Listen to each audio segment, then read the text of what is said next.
नमस्कार, मैं भूप सिंह पूनिया और आप देख रहे हैं सारांश हिंदी क्लासेस। आज व्याकरण का कोई टॉपिक तो नहीं करवा रहा, पर एक विषय पर चर्चा करनी है। वो बात ऐसी है कि इन दिनों रीट का एग्ज़ाम होने वाला है और वैसे भी भर्तियां जब निकलती है first grade, second grade, third grade, ग्राम सेवक, पटवारी, बीएड, एसटीसी, तो बच्चे पूछते रहते हैं कि हिंदी की कोई बढ़िया व्याकरण की पुस्तक बताओ, मतलब जो शुद्ध हो, मानक हो। तो मैं उनके प्रश्नों का सीधा सा जवाब नहीं दे पाता।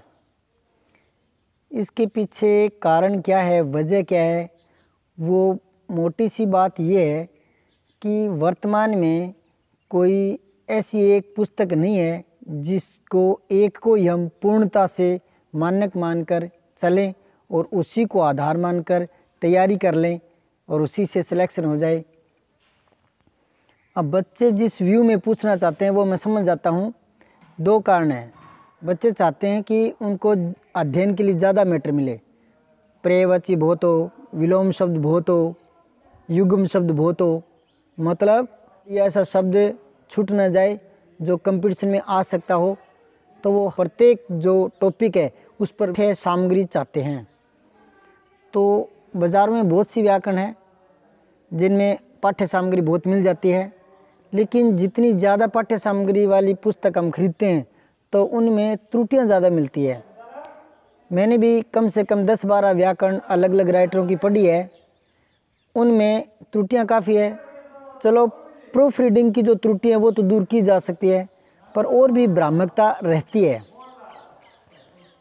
ये क्यों रहती है, इसके पीछे मैं कारण बताना चाहूँगा कि आजकल हर कोई राइटर बन गया, लेखक भूप सिंह पूनिया। ऐसे लेखक नहीं बना जाता। उसके लिए ये देखना है कि हिंदी जो है वो संस्कृत से निकली है और संस्कृत को आधार मानकर हिंदी के जो व्याकरण के टॉपिक हैं उनका विश्लेषण किया जाए। माध्यमिक शिक्षा बोर्ड आस्थान अजमेर द्वारा प्रकाशित पुस्तक है हिंदी नवीन व्याकरण, उसकी मैं सलाह ज़रूर देता हूँ। उसमें एक तो त्रुटियाँ कम है, दूसरी बात ये है कि उसमें मैटर कम ज़रूर है लेकिन मानक मान सकते हैं उसको, जबकि बच्चे चाहते हैं पाठ्य सामग्री ज़्यादा मिले। तो इसके लिए मैं बाज़ार में आने वाली किसी भी पुस्तक की सलाह उनको नहीं दे सकता। कई लेखकों की उन पुस्तकों को मैंने भी देखा है, पर उनसे मैं इतना संतुष्ट हुआ नहीं, तो मैं खुद दूसरों को कैसे सलाह दूं। अब बाज़ार में जितने भी लेखक आ रहे हैं, अच्छी बात है, ये किसी भी प्रकार का उपक्रम करना, कुछ नया करना बहुत अच्छी बात है, लेकिन उनमें जो कमियां हैं वो ये है कि वो विशद अध्ययन करके अपना उपक्रम शुरू नहीं करते। जैसे कोई भर्ती आती है, कंपटीशन के दौर आते हैं, तो उसी दौरान नए लेखक और नई पुस्तकें सामने आ जाती है। तो वो क्या करते हैं, विषय वस्तु तो वो अपनी पुस्तकों में बढ़ा देते हैं, लेकिन वो उदाहरणों को उन्हीं को लेते हैं जो बहुत सालों से पुराने लेखकों द्वारा अपनाए गए हैं। उनमें वो नयापन नहीं ला पाते, विविधता नहीं ला पाते, कुछ नया नहीं जोड़ पाते, क्योंकि इसके लिए विशद अध्ययन ज़रूरी है। तो फिर वो भ्रामकता दूर नहीं हो पाती बच्चों की। मैं एक उदाहरण देना चाहूँगा। जैसे मान लो वासुदेव नंदन प्रसाद जी ने नपुंसकलिंग समझाने के लिए अगर पेड़ शब्द का उदाहरण दे दिया तो आने वाली सैकड़ों पुस्तकों में वो पेड़ ही शब्द चलता रहता है, वो शब्द भी नहीं बदल पाते। इसी प्रकार अगर वाच्य को समझाना है तो वाच्यों में जो उदाहरण पुरानी लेखकों ने दिए हैं अपनी पुस्तकों में, वही सेम वाक्य आज भी देते आ रहे हैं। मतलब उसमें नया वाक्य नहीं दे पाते, जिससे बच्चे ज़्यादा क्लियरिटी के साथ मैटर को या उस विषय को समझ नहीं पाते। इसी प्रकार सरल वाक्य, मिश्रित वाक्य, संयुक्त वाक्य नए व्याकरण ने समझाते हैं तो वो पुराने ही उदाहरणों को, उन्हीं वाक्यों को लेकर चलते रहते हैं। हिंदी में कोई वही थोड़ी वाक्य होते हैं, हिंदी तो भाषा है और हर रोज़ सुबह से लेकर शाम तक न जाने कितने प्रकार के वाक्य हमारे मुंह से निकलते रहते हैं। तो विविध प्रकार के वाक्यों को लेकर समझाया जाना चाहिए ताकि बच्चे उस टॉपिक को ढंग से समझ पाएँ। तो इसके लिए ज़रूरी है एक अथक परिश्रम की, पुराने जितने भी व्याकरण लिखे जा चुके हैं उनके विशद अध्ययन की, उसके बाद एक नया व्याकरण अगर आए तो ये बहुत बड़ा उपकार होगा बच्चों के लिए, पूरे भारत के लिए, खुद हिंदी के लिए बहुत बड़ा उपकार होगा। तो हमारी इच्छा ये है कि कोई मेरा वीडियो देखकर प्रेरित हो और इस उपक्रम को करने का साहस जुटाए ताकि हम सब का हित हो। इस बारे में मैं द्विवेदीकालीन महान लेखक, महान व्याकरणीय कामता प्रसाद गुरु, जिन्होंने महावीर प्रसाद द्विवेदी की प्रेरणा से हिंदी व्याकरण की रचना करी, इस अथक कार्य के लिए उन्हें हिंदी का पाणिनि भी कहा जाता है। इस पुस्तक में उन्हीं का प्राकथन पढ़ के सुनाता हूँ जो उन्होंने उस पुस्तक की भूमिका में लिखा है। उन्होंने बहुत पहले लिखा था, लेकिन उनकी जो लिखित बातें वो आज के युग में भी प्रासंगिक है। तो एक बार आप देखिए उन्हीं के शब्दों में, फिर बाद में चर्चा करते हैं। कामता प्रसाद गुरु ने अपने हिंदी व्याकरण की भूमिका में कि मैंने बाबू गंगा प्रसाद, पंडित रामकर्ण शर्मा के व्याकरणों से यत्र तत्र सहायता ली है और हिंदी व्याकरणों के आज तक छपे हुए हिंदी और अंग्रेजी ग्रंथों का भी थोड़ा बहुत उपयोग किया है। ये लिखते हैं कि द्विवेदी जी का भी इन पर काफ़ी प्रभाव रहा है, वो प्रेरित रहे हैं। खुद द्विवेदी जी ने, महावीर प्रसाद द्विवेदी जी ने इन्हीं को प्रेरित किया था व्याकरण की पुस्तक लिखने के लिए। तो द्विवेदी जी की पुस्तक हिंदी भाषा की उत्पत्ति, उनका भी इन्होंने सहयोग लिया है। इसके अलावा ये आगे लिखते हैं, यहाँ यह कह देना अनुचित न होगा कि हिंदी व्याकरण की छोटी मोटी कई पुस्तकें उपलब्ध होते हुए भी हिंदी में इस समय अपने समय और ढंग की एक व्यापक और संभवतः मौलिक पुस्तक है ये, क्योंकि इन्होंने इस पुस्तक को लिखने के लिए उस समय की श्रेष्ठ मानक पुस्तकों का सहारा लिया था और अपने ज्ञान को विशद करके उसके बाद लिखा था इस किताब को। एक जगह ये लिखते हैं, अपनी भावनाएं या अपनी इच्छा व्यक्त करते हैं और लिखते हैं कि हिंदी भाषा के लिए वह दिन सचमुच बड़े गौरव का होगा जब इसका व्याकरण अष्टाध्यायी और महाभाष्य के मिश्रित रूप में लिखा जाएगा, पर वह दिन अभी बहुत दूर दिखाई देता है। यह कार्य मेरे लिए तो अल्पज्ञता के कारण दुस्तर है, पर इसका संपादन तभी संभव होगा जब संस्कृत के अद्वितीय व्याकरण जो शब्द है, ये दो शब्द होते हैं, एक होता है व्याकरण, एक होता है वैयाकरण। तो व्याकरण तो ग्रंथ होता है और वैयाकरण मतलब जो ग्रंथ लिखने वाला है, व्याकरण का रचयिता। हिंदी को एक स्वतंत्र और उन्नत भाषा समझकर इसके व्याकरण का अनुशीलन करेंगे। यह आपने गौर किया, दोबारा पढ़ देता हूँ मैं। हिंदी भाषा के लिए वह दिन बड़े गौरव का होगा जब इसका व्याकरण अष्टाध्यायी और महाभाष्य के मिश्रित रूप में लिखा जाएगा, और वह दिन अभी दूर दिखाई देता है। जब तक ऐसा नहीं हुआ तब तक इसी व्याकरण से इस विषय के अभाव की पूर्ति की जा सकती है। तो आप समझ गए, मानक जो गाइड होती है उन्हीं का सहारा लेकर अध्ययन करना चाहिए ताकि ज्ञान बढ़े। और भी पुस्तकें हैं जिनको आप हिंदी के व्याकरण का ज्ञान प्राप्त करने के लिए पढ़ सकते हैं।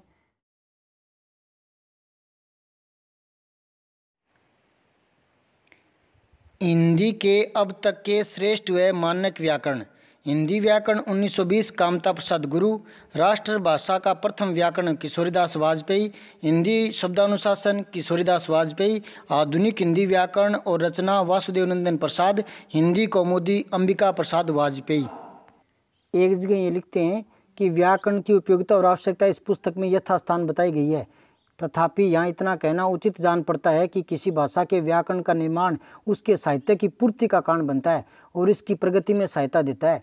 भाषा की सत्ता स्वतंत्र होने पर भी व्याकरण उसका सहायक और अनुयायी बनकर उसे समय समय पर स्थान स्थान पर जो आवश्यक सूचनाएं देता है, उससे भाषा का लाभ होता है। जिस प्रकार किसी संस्था के संतोषपूर्वक चलने के लिए सर्वसम्मत नियमों की आवश्यकता होती है, उसी प्रकार भाषा की चंचलता दूर करने और उसे व्यवस्थित रूप में रखने के लिए व्याकरण ही प्रधान और सर्वोत्तम साधन है। हिंदी भाषा के लिए ये नियंत्रण और भी आवश्यक हो जाता है। और ये बात सही भी है, क्योंकि जो व्याकरण बहुत पहले लिखे जा चुके हैं और वो मानक भी थे, लेकिन उसके बाद इतने सालों बाद हिंदी में जो बदलाव आया है, हिंदी पर जो दूसरी भाषाओं का प्रभाव आया है, हिंदी पर जो क्षेत्रीय बोलियों का, क्षेत्रीय भाषाओं का जो प्रभाव है, उसके कारण एक रूपता लानी जरूरी बन गई है और हिंदी को संस्कृत के आधार पर ही फिर से पुनः स्थापित करने की आवश्यकता है। इसके नियमों को संशोधित करना जरूरी है। विविध प्रकार की भाषाएं, बोलियां ये हिंदी पर प्रभाव डालती रही है, तो हिंदी को मानक बनाने के लिए आज फिर से अपेक्षा है कि एक सुदृढ़ मानक व्याकरण पाठकों के सामने हो, जो हिंदी को संयमित, नियमित और शुद्ध कर सके। व्याकरण जो है वो भाषा का नियामक होता है, नियमों को संतुलित करता है, भाषा को बांधता है, विकृत होने से बचाता है। और हिंदी के लिए ये नियंत्रण होना बहुत ज़रूरी है, आवश्यक हो गया। क्योंकि इसका स्वरूप उपभाषाओं की खींचातानी में अनिश्चित सा हो गया है। क्योंकि भारत बहुत बड़ा देश है, तो इसमें विविध प्रकार की भाषाएं, उपभाषाएं, बोलियां बोली जाती है, तो उनके कारण हिंदी पर प्रभाव पड़ता है। इसलिए एक स्वतंत्र रूप से संस्कृत को आधार मानकर व्याकरण लिखे जाने की अपेक्षा रही है। एक कारण और भी बताया इन्होंने कि हिंदी में अनेक उपभाषाओं के होने से तथा उर्दू के साथ अनेक वर्षों से इसका संपर्क रहने के कारण, उर्दू और हिंदी तो भाषा एक ही है, मतलब लिपि में ही फर्क है। बाकी हिंदी और उर्दू एक सी भाषा है। इनको साहित्य में सगी बहनों की संज्ञा दी गई है हिंदी और उर्दू को, तो इसका प्रभाव हिंदी पर बहुत पड़ चुका है। तो लेखक लिखते हैं कि इनके कारण हमारी भाषा की, हिंदी भाषा की रचना शैली अभी तक बहुधा इतनी अस्थिर हो गई है, एक तो उपभाषाओं और बोलियों के कारण और एक उर्दू के कारण इसकी शैली, रचना शैली इतनी अस्थिर हो गई है कि इस भाषा के व्याकरण, जो व्याकरण को लिखने वाले हैं, उनको नियम बनाने में कठिनाइयों का सामना करना पड़ता है। वे कठिनाइयाँ भाषा के स्वाभाविक संगठन से भी उत्पन्न होती है, पर जो निरंकुश लेखक होते हैं, जो नियमों की अवहेलना करते हैं, खुद ही अपने नाम का पांडित्य दिखाने के लिए लेखक बन जाते हैं और अपनी मर्जी से व्याकरण में परिवर्तन करने की कोशिश करते हैं, उनको निरंकुश लेखक बताया है। और ऐसे लेखक और भी पेचीदियाँ बढ़ा देते हैं। हिंदी के स्वराज्य में अहम मान्य लेखक बहुधा स्वतंत्रता का दुरुपयोग करते हैं। ऐसी अवस्था में केवल स्वतंत्रता के आदेश से वशीभूत होकर के शिष्ट भाषा पर, इतनी सभ्य और शिष्ट भाषा पर विदेशी भाषाओं तथा प्रांतीय बोलियों का अधिकार चलाना एक प्रकार की राष्ट्रीय अराजकता है। इस बात को समझिए। वो लिखते हैं कि हिंदी एक बहुत ही मानक और वैज्ञानिक भाषा है, तो इसको विकृत होने से बचाया जाना चाहिए। जो विदेशी भाषाओं का प्रभाव या क्षेत्रीय बोलियों का प्रभाव इस पर आ गया, उसको दूर किया जाना चाहिए। अगर ऐसा हम जानबूझकर करते हैं तो ये राष्ट्रीय अराजकता है, इस चीज़ को समझिए। अगर आप जानना चाहें कि प्रथम हिंदी का व्याकरण कौन सा था, कुछ विद्वान हिंदी का प्रथम व्याकरण उक्ति व्यक्ति प्रकरण को मानते हैं, जो 12वीं शताब्दी के उत्तरार्ध में लिखा गया, जिसके रचनाकार दामोदर पंडित हैं। परंतु कामता प्रसाद गुरु ने इसके बारे में कुछ और भी विश्लेषण किया है, जिसे और देखिए आप। तो इस बारे में कामता प्रसाद गुरु ने भी लिखना चाहा तो उसको देखिए। ये लिखते हैं कि हिंदी व्याकरण का आरंभिक इतिहास अंधकार में पड़ा है। हिंदी भाषा के पूर्व रूप अपभ्रंश का जो व्याकरण है वो हेमचंद्र ने 12वीं शताब्दी में लिखा था, लेकिन इसको हिंदी का नहीं मान सकते, अपभ्रंश का ये तो। पर हिंदी व्याकरण के प्रथम आचार्य का पता नहीं चलता। इसमें संदेह नहीं है कि आरंभ काल में व्याकरण की आवश्यकता ही नहीं थी। क्यों नहीं थी? क्योंकि एक तो स्वयं भाषा ही उस समय अपूर्ण अवस्था में थी, अपने आरंभिक दौर में थी, और दूसरा लेखकों को अपनी मातृभाषा के ज्ञान और प्रयोग के लिए उस समय व्याकरण की विशेष आवश्यकता प्रतीत नहीं होती थी। वो अपनी उस समय की अवधि या ब्रज भाषाओं में रचनाएं लिखा करते थे। तो उस समय लेखों में गद्य का अधिक प्रचार भी नहीं हुआ था, पद्य ज़्यादा चला था आरंभ में। तो इसके कारण सिद्धांतों की ओर संभवतः लोगों का ध्यान नहीं गया। तो सिद्धांतों का ध्यान नहीं गया, इसलिए व्याकरण सामने नहीं आ पाई।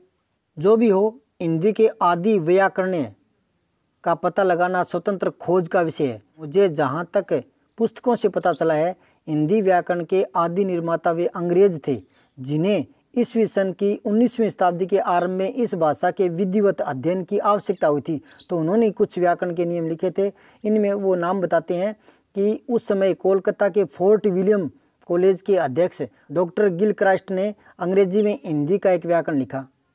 उन्हीं के समय में प्रेम सागर रचयिता लल्लू लाल जी ने कवायद के नाम से हिंदी व्याकरण की एक छोटी पुस्तक रची है। तो ये आपके जीके में काम आ सकता है और हिंदी साहित्य के पेपर में जो प्रश्न आते हैं उनमें भी एक बढ़िया प्रश्न बनता है। प्रेम सागर किसने लिखा है, ठीक है। आगे देखिए, मुझे उन दोनों पुस्तकों को देखने का सौभाग्य प्राप्त नहीं हुआ, पर इनका उल्लेख अंग्रेजी के हिंदी व्याकरण में और हिंदी साहित्य के इतिहास में पाया जाता है। लल्लू लाल जी के व्याकरण के लगभग 25 साल बाद कलकत्ता में पादरी थे आदम साहब ने हिंदी व्याकरण की एक छोटी सी पुस्तक लिखी। कई वर्षों तक स्कूलों में प्रचलित भी रही थी ये, पर इसकी भाषा पुरानी है, पंडिताऊ है। फिर ये आगे लिखते हैं कि सिपाही विद्रोह के पीछे यानी बाद में शिक्षा विभाग की स्थापना होने पर रामजसन की जो भाषा तत्वबोधिनी वो प्रकाशित हुई, जो एक साधारण पुस्तक थी जिसमें कहीं हिंदी और संस्कृत की मिश्रित प्रणालियों का प्रयोग किया गया था। इसके बाद श्रीलाल का भाषा चंद्रोदय प्रकाशित हुआ, जिसमें हिंदी व्याकरण के कुछ अधिक नियम बताए गए थे। फिर 1869 में बाबू नवीन चंद्र राय द्वारा कृत नवीन चंद्रोदय निकला। तो उसके बाद में वो बताते हैं कि लगभग इसी समय सन 1875 में राजा शिव प्रसाद का हिंदी व्याकरण निकला। इसकी दो विशेषताएं थी। पहली ये कि पुस्तक अंग्रेजी ढंग की होने पर भी इसमें संस्कृत व्याकरण के सूत्रों का अनुकरण किया गया है, और दूसरी विशेषता ये है कि हिंदी के व्याकरण के साथ साथ नागरी अक्षरों में उर्दू का भी व्याकरण दिया गया है। ये वह समय था जब हिंदी और उर्दू साथ साथ चलती थी, और जो राजा शिव प्रसाद जी है वो दोनों के पक्षधर थे। ये भी एक नेट में प्रश्न आया था एक बार, हिंदी और उर्दू के पक्षकारों में, तो ये दोनों भाषाओं के पक्षकार थे राजा शिव प्रसाद सिंह। राजा साहब दोनों बोलियों को एक बनाने के प्रयत्न में अगुआ थे, ठीक है। इसी समय भारतेंदु हरिश्चंद्र जी ने बच्चों के लिए एक छोटा सा हिंदी व्याकरण लिख करके इस विषय की उपयोगिता और आवश्यकता सिद्ध कर दी। आगे ये लिखते हैं कि गत कई वर्षों के भीतर हिंदी के छोटे मोटे कई एक व्याकरण प्रकाशित हुए हैं, जिनमें से विशेष उल्लेखनीय है केशवराम भट्ट का हिंदी व्याकरण, ठाकुर रामचंद्र सिंह का भाषा भास्कर, पंडित राम अवतार शर्मा का हिंदी व्याकरण, विश्वेश्वर दत्त शर्मा का भाषा तत्व प्रकाश, रामदहीन मिश्र का प्रवेशी का हिंदी व्याकरण। तो ये आपके आंकड़े कभी काम आ सकते हैं। अब ये आगे लिखते हैं कि मैंने अपने व्याकरण में पूर्वोक्त प्राय सभी पुस्तकों के अधिकांश विवादमान विषयों की यथास्थान कुछ चर्चा और परीक्षा की है। इस पुस्तक का प्रकाशन आरंभ होने के पश्चात पंडित अंबिका प्रसाद वाजपेयी की हिंदी कौमुदी, रामता प्रसाद गुरु लिखते हैं कि ये जो पुस्तक है इनकी, ये प्रकाशन होने के बाद में अंबिका प्रसाद की हिंदी कौमुदी का प्रकाशन हुआ था, तो वो इस पुस्तक में हिंदी कौमुदी का ज़्यादा सहयोग नहीं ले पाए, इनको खेद है। तो ये लिखते हैं कि उस समय जितनी भी छोटी मोटी व्याकरण की पुस्तकें थी वो पाठशालाओं के लिए, छोटे छोटे विद्यार्थियों के लिए निर्मित थी। तो एक वृहद हिंदी व्याकरण रचा जाए ऐसी अपेक्षा है। तो उस समय इनकी भी इच्छा थी, और आज भी ये इनकी इच्छा प्रासंगिक बनी हुई है कि आज भी आवश्यकता है इस बात की कि एक वृहद हिंदी व्याकरण लिखा जाए। आगे ये इस पुस्तक को लिखने में जिनका सहयोग था उनके लिए कृतज्ञता प्रकट कर रहे हैं। वो लिखते हैं कि हिंदी के व्याकरण का सर्वसम्मत होना आवश्यक है, बहुत ही ज़रूरी है। इसके लिए इन्होंने भी अपनी इस पुस्तक के लिए पहले समिति निर्वाचित की थी, संशोधन समिति, जिन्होंने इनको कई राय दे करके इस पुस्तक को सर्वमान्य किया था। तो उनमें पंडित महावीर प्रसाद द्विवेदी, रामावतार शर्मा, चंद्रदत्त शर्मा गुलेरी, पंडित लज्जा शंकर झा, बाबू जगन्नाथ रत्नाकर, बाबू श्याम सुंदर दास और पंडित आचार्य रामचंद्र शुक्ल। तो इनके प्रति ये कृतज्ञ है, खासतौर पर महावीर प्रसाद द्विवेदी के प्रति। और अंबिका प्रसाद जी वाजपेयी समय अभाव के कारण बैठक में नहीं आ पाए थे, इनको खेद है। उम्मीद करता हूँ आपने मेरा वीडियो पूरा देखा होगा। इन्हीं आशाओं के साथ